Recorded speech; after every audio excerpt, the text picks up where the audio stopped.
오늘 아삽의 시는 삶 가운데 이해가 되지 않는 문제의 해답을 기도와 말씀을 통해 깨닫고 그것을 교훈으로 우리에게 전하는 말씀입니다. 오늘의 그 문제는 바로 왜 악인이 더 형통할까입니다.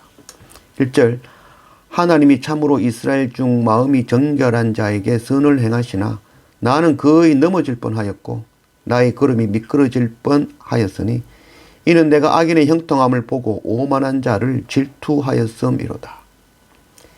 이 오늘 시편의 저자 아삽은 악인의 형통함과 오만한 자의 잘됨을 보고 시기하고 질투하고 낙심하여 하나님을 의심하고 원망하고 부정할 뻔하였으나 다시 돌이켜 하나님의 말씀과 예배를 통하여 하나님을 경외하고 선을 행하는 것이 결코 헛되지 않음을 확신하게 되었다는 것, 그것을 고백하며 오늘 우리에게 가르쳐주고 있는 말씀인 것이죠. 13절, 내가 내 마음을 깨끗하게 하며 내 손을 씻어 무죄하다 한 것이 실로 헛되도다. 나는 종일 재난을 당하며 아침마다 징벌을 받았도다. 이 아삽은 악인들의 형통과 평안과 재물이 더욱 막 불어나는 것을 보면서 시기하고 질투하며 하나님이 어떻게 이러실 수 있나, 왜 저들을 형통케 하시는가 하며 하나님을 원망하였던 것이죠. 아삽은 마음을 정결하게 하고 손으로 악을 행치 않고 하나님의 법을 지켰지만 돌아오는 것은 악인의 형통이고 나에게는 오히려 종일 재난과 고난만 당하고 있는 것이죠. 그래서 아삽은 이렇게 생각한 것이죠. 내가 이렇게 하나님의 법을 지키고 마음을 정결하고 선을 행한들 이게 무슨 소용이 있나, 다 헛것이구나 라고 여겼다는 것이죠.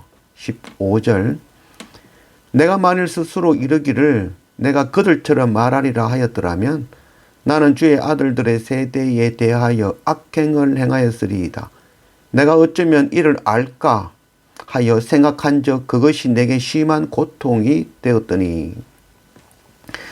그래서 아삽은 생각하는 것이죠. 이 악인들의 형통을 보고 하나님께서 돌아보지 않으신다 여기고 나도 그들처럼 하나의 법을 지킬 필요가 무엇이 있겠는가?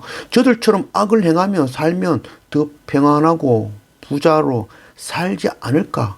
또 내가 악을 행한들 하나님이 알 수 있을까? 알지 못할 것이다 라고 생각하였다는 것이죠. 이 아삽의 이 시편 오늘 말씀은 아삽뿐만 아니라 우리 삶 속에서 참 공감이 되는 말씀이죠. 거짓말하는 자들이 오히려 더 높임을 받죠. 그리고 새치기 하는 차는 항상 더 빨리 가죠. 법을 어기는 자들은 쉽게 돈을 벌죠. 그리고 하나님 믿지 않는 자들은 주말마다 산으로 바다로 쉼을 누리죠. 그들의 자녀들도 대를 이어서 평안을 누리며 살아가는 것이죠. 우리는 이런 모습 보면서 시기하고 질투하며 어떤 때는 참 부럽기까지 하죠.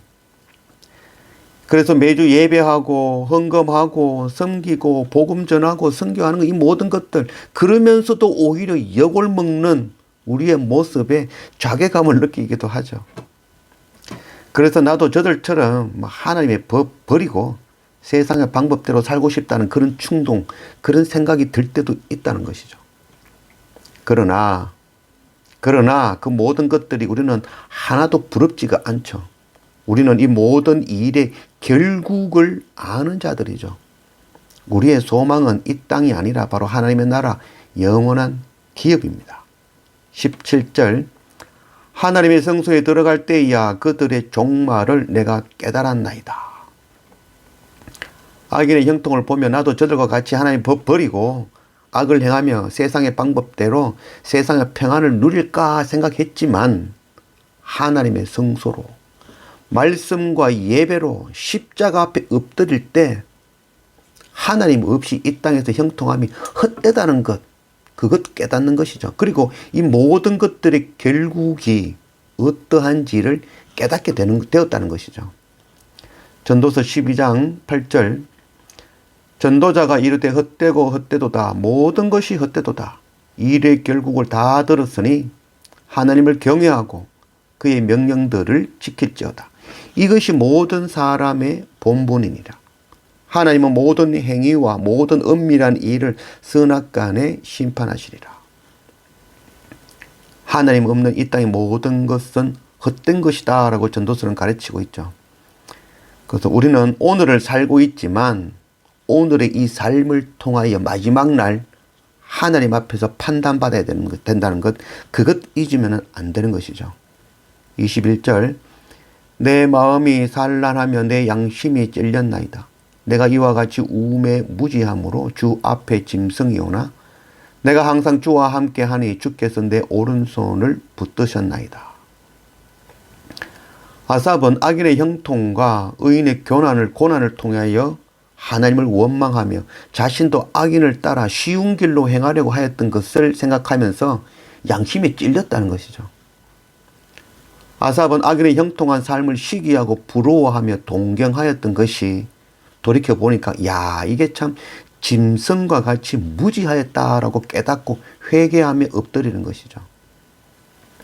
돌이켜보니 내가 바로 형제를 미워하는 죄인 중에 괴수이며 죄로 인하여 멸망할 짐승과 같은 자임을 깨닫고 주님의 은혜 아래 엎드리는 것이죠. 내가 짐승과 같은 자라는 것, 그것 깨닫는 것이 가장 큰 은혜입니다. 로마서 3장 20절, 그러므로 율법의 행위로 그의 앞에 의롭다 하심을 얻을 육체가 없나니 율법으로는 죄를 깨달음이니라. 우리의 죄를 깨닫게 하시는 것, 내가 짐승과 같은 자라는 것, 그거 깨닫게 하시는 것이 바로 하나님 말씀, 이 율법의 목적인 것이죠. 내가 죄인 중에 괴수이며 짐승과 같은 자라는 깨닫지 못하면 결코 구원은 없습니다.